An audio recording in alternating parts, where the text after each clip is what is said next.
Hey everybody, it's me, the Einstein of Wall Street, here in the balcony of the New York Stock Exchange. Look up in the sky, it's a bird, it's a plane.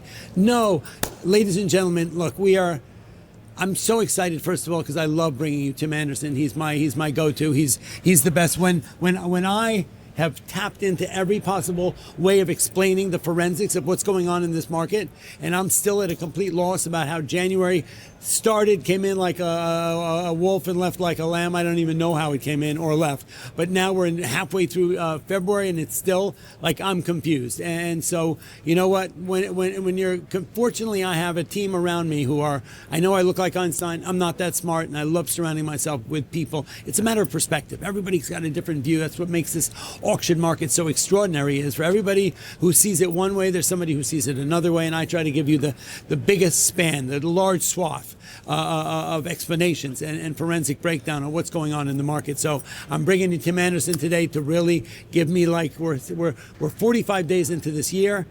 Once again, virtually everything's been thrown at this market in these 45 days. January, a roller coaster at best, coming off of a wonderful year that we had in 2025, but still just a lot of unknowns, a lot of murky waters to navigate our way through, whether it's tariffs, whether it's the president, whether it's a lot of international geopolitical stuff going on. That would be Iran, that would be Venezuela, how that affected oil and gold and silver. I mean, I could just throw out to you just an absolute amazing swath of stuff that's been tossed at this market. And still yet, with all that being said, it is 12:14 on Wednesday here on February, what day is it? February 18th on Wednesday, and we're still like inches away from Dow 50,000, which we got to last week. We'll talk about that. And we stayed there for 4 days, which is significant. And the S&P, we did dip into a very short period of time. We did hit that amazingly elusive number of 7,000 for a very short period of time. We've not been able to sustain a close there. And these are real numbers. These are landmarks, milestones that we need to talk about.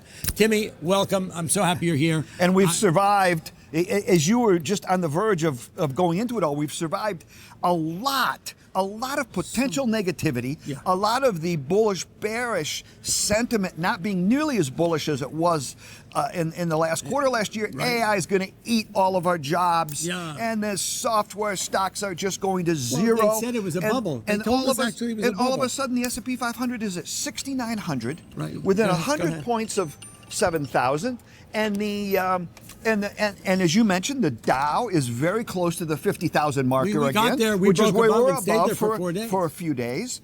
And it seems that yesterday we had a very significant reversal in the NASDAQ and in the heavy AI-driven stocks. Right. Which have been under so much pressure. Because NASDAQ rallied 400 points from its low to its high, came back off the daily highs a little bit, settled with a moderate gain. It's up today. A lot of these stocks are doing better today. There's a couple of very, very smart people that are very positive on Nvidia and Amazon. Amazon was down 8 days in a row. Really? You know a couple of them. Yeah. They've talked very positively about those stocks late yesterday and this morning, that these stocks have had an 8-day, Amazon an 8-day like sell-off, and it's ready to reverse. Right. And Nvidia, guess what? Reports earnings next week. Yeah. It's been up 3 out of 4 days. It looks like it's going to at least rally into earnings. Whether it can buck the trend of rallying after earnings, which a lot of these high-powered AI-driven stocks have sold off after earnings, we'll just have to see. We will just have to see. Technically, on a short-term basis, it looks very good right now. That's a beautiful synopsis of what's really going on, because there are so many unknowns. We do know that we had that crazy time in November where the market did that bob and weave around the probability of an interest rate cut and whatnot from 15 to 88. We closed out the year not at the high highs, but in a significant good setting. We came into January. January was, a fragile at best. It was a bit of a roller coaster. There was obviously the Venezuela thing that caused it. We saw that massive surge in silver and gold for all different reasons. We saw that absolute evisceration of the whole crypto and the Bitcoin market. Once again, so many mixed money, a lot of rotation, right? As you gave me one of my greatest gems of all gems, which was to start looking at advanced advances versus declines at the end of a busy day, when you've got days where the markets are at a weird protraction, if that's even a word, where your Dow's up big and your S&P's down big, but you look at the advance versus declines and they are 50-50, right? And so obviously that tells us, people who have been in this business for a long time, that that's rotation.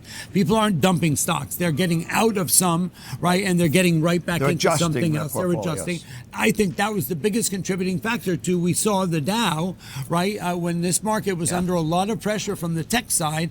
We saw the Dow break above 50,000 and stay there for 4 days and act really strong. And what that was clear was that, you know what, those are the industrials. Those are those names. That's Buy America. And and so while tech has been under a lot of pressure, and from my explanation, it's been a lot of it of at least that's what Dan talked about, was that there's a lot of sort of a pushback. Look, nothing has changed in the story fundamentally, right, but there has been a little pushback on the timeline for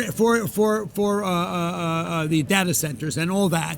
And what you have is people who have been, riding this wave of AI, who have become very accustomed to this fast and furious trend, and they got impatient, right? It's not like those feelings are not facts. They're not, the players in the game, the Nvidias of the world, the Palantirs, are not going to change their posture because their investors are impatient over it. They're just going to, and these are high valuation stocks. And so if the market gets into a little bit of a queasy mode for a few days, high valuation stocks are going to get hit a little bit.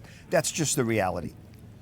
So 100%. And investors need to understand that. Right. And when that happens, if you examine that we talked about it over time and time again with Dan and with you, look, sometimes stocks they throw out the baby with the bathwater. Yeah. Those are buying opportunities, right? When you see that, if nothing fundamentally has changed in a particular name, right, and it's a matter of the impatience around a timeline of something, think about it. You know what? Look, they've been checking every box. The whole sector has been checking every box. It was very clear by Jensen when he said to us in December that, ladies and gentlemen, be aware that the energy play is going to be the next move to either catalyze or be an obstacle or what. That's going to be the next thing that we're going to have to keep our eyes on, right? And whether it's going to be new to those who don't know what I'm talking about, is how are we going to fuel and energize the data centers, right? And so we know whether it's going to be nuclear, whether it's going to be solar, whether it's going to be gas, whatever it's going to be. This is going to be the next query, right? And so and that will adjust the timeline. But at the end of the day, the demand is still there, and the game is still on, and it's maybe the third inning of a 9-inning game that's going into extra innings. All of that story has not changed.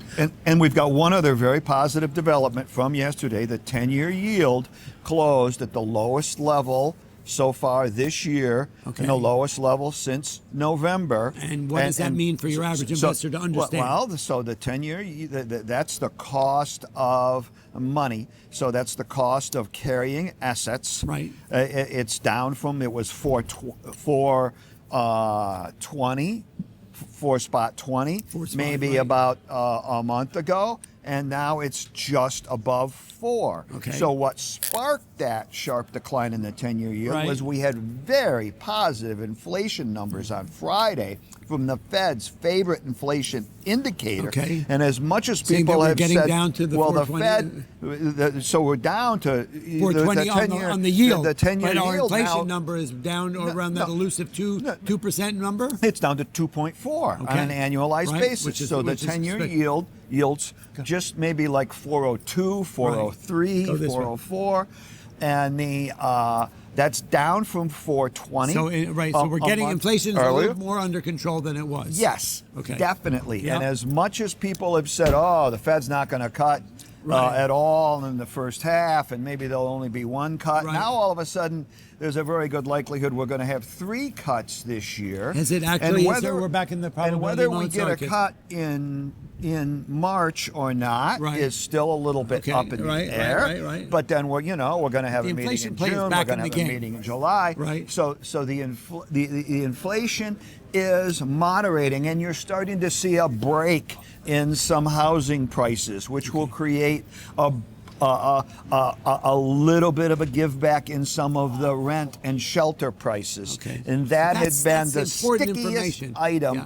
of the inflation equation last year, is that housing and rental prices did not come down. Now they're starting to come in a little bit. So that economic data, which it's been gatekept for a while now, since the October, November, December government shutdown, and then even when they reopened, we were still not getting the information. Everyone needs to understand that the data, that the decision by the Federal Reserve is a economically data-based decision on what they do and what their guidance looks like going forward. It's pivotal for them. They can't do anything if they're driving in the dark, right? And so that information has been eluding them, and they have not gotten it, and so they've been flying blindly as well. And so now we're slowly getting this information trickling out. From the most recent Fed decision in about an hour and a half at 2 o'clock today, on Wednesday. and it will lay out a little bit what they need to see to think about maybe cutting rates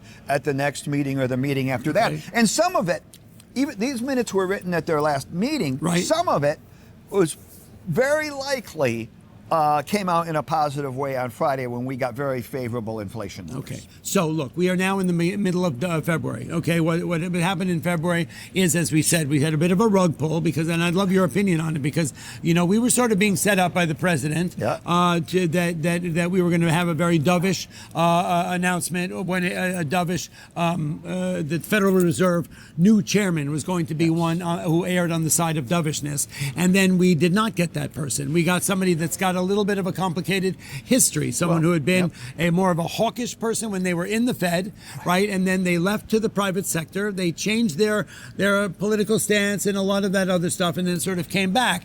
And so they're wearing a couple of different hats. So I think what's your impression of that? I think the key thing is about Kevin Walsh, who's going to be the next Fed chair, is that he's going to get approved very easily. Okay. Because he's playing both hats. Well, because he is eminently qualified, and there's just no way around it. Beautiful. Okay. And also he is has a history of being a little on the hawkish side, but that was in a very different market environment. He has been very outspoken that there are structural things about the way the Fed looks at the world that need to be revisited and redone. Okay, wow. So he's a thoughtful guy. Yes, and that would be a very positive development, because to some extent a lot of the big bureaus in Washington that tabulate and put out economic data, and the BLS had gotten a lot of heat about it last year,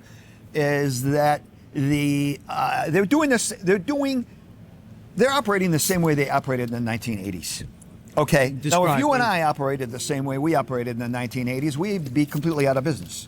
So yes, we would. So the Fed needs to be. They need to be reworked a little bit. They need to have a different modus operandi. They need to have a different today's way of looking at things, not a way of not thinking you can look at everything the same way you looked at it in the 1980s and the 1990s. And he is a huge proponent of that, and only the chairman can really push something like that to be happening. Maybe there was a lot of thought put into this decision. Maybe they don't need 300 PhD economics researchers. We need someone who has experience in four both blocks up the road. Right. They need to have a new way of looking at the data, as well as the economic bureaus need to have a new way of tabulating the data. Okay. So not only are we going for today's world, not a world 40 years ago. I think that's important. And so it seems like a lot of thought was put in by the president in this decision. It was not just the bottom line is he's not just going the path that seemed like the path of least resistance by just going with whoever the most dovish person was, which all eyes were on that, and it was it was going to be just more of the same, with a different. With a different political, political sensibility to it, but thought went into it to the point where you've got somebody who's really going to think this out. It's going to be fresh. I had hiccups all day long. He's going to have fresh eyes on Yes. the story because Yep. right now we are in 2026. The world is a different place than it was in the 80s, in the 2000s, and surely in the last couple of years. Yep. And we have not even though look, I thought Jay Powell did a great job of navigating us through. We're up 125% in the S&P since COVID, and that's with a market that's had every possible thing thrown at it. We are still, with everything that's gone on, we've got global wars, we've got attacks on Venezuela, we've got silver and gold where they're going, we've got the tariff story, we've got China and all that going on, and we are still yet an inch away from Dow 50,000, an inch away from S&P 7,000. These are real numbers, real milestones, real landscape. But that I think we will benefit, and I'm so happy you just explained that to me. A new set of eyes on this, not just same day, new day, right? A fresh new pair of eyes, a thoughtful pair of eyes. Somebody who's been part of the Fed. It's okay, you're a good kid, and he's been also in the public sector, and he's looked at things from the dovish side and the hawkish side to come in and reevaluate what's going on. It's a hugely smart move, right? And that's awesome. So. Wow, that really helps me understand where we're going. So look, we do still a bit. And I think that caught the market off guard, right? I mean, it just caught people by surprise because and me too. But sure, because now everybody assumed, rates are it's going to be the same. Rates are going to be high. Right. Rates are not going to. We're not going to have nearly as many rate cuts under this guy as we thought we might. Correct. Well. That's not quite so. It's not quite that simple. It's not that simple. And so we have someone in there who's a pragmatist, you said, who's going to really think this through and is going to make his decisions based on a bunch of other information. Let's put it this way. The most significant developments at the Fed the next 18 months to 2 years will not be whether there's 4 rate cuts or 3 rate cuts. It will be how they restructure the Fed. Yeah. I love that. And a restructured Fed is going to be pivotal in taking this market to a higher level, to taking this economy to where it goes, to have employment where it needs to be, to get tariffs in line, to get our inflation numbers down to a level that's reasonable. That's all of this is. This is not a simple query here. Right. It's very complicated. Right. So you've just illuminated, boom, you just blew my mind. So we're still here. Today we came in with a little more, it just feels like there's a little, the first inkling of a little light. Yesterday was a very significant day. And I love when you say that because now I think of things with wearing a pair of Timmy glasses, because when you see a market sort of churn and burn through a lot of information and come out at the end of the day on a brighter side, that means that it was a constructive day. Yes. You always say that. It was a day that was able to sort of digest a lot of information and come out with a bit of a shining star. Even though it was not your classic bottom left to upper right. It was not at all like that. No. Right? It was a little up, a little down, but it was a churn and burn, and so we were able to get out of some things, get into some other things, but we were able to come out and set the stage for what today is, which is a positive day. Yes. And I don't know what the rest of the afternoon is going to bring. We obviously have the Fed coming out to talk,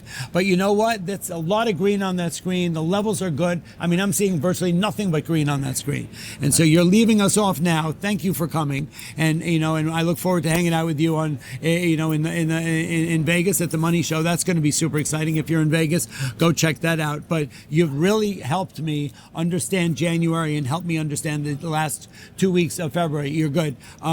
Because you know what? These are really pivotal times right now. What happens in the next few weeks, what happens with the Fed, what happens with the geopolitical stuff that's going on, right? Suddenly the things that seemed so intense to us a few weeks ago are being put on the back burner, but they're not just, we're not avoiding them. Nope. We've gotten through them. Yeah. We've gotten through the Venezuela story. We've gotten through the Greenland story. We've gotten through a lot of the China tariff story.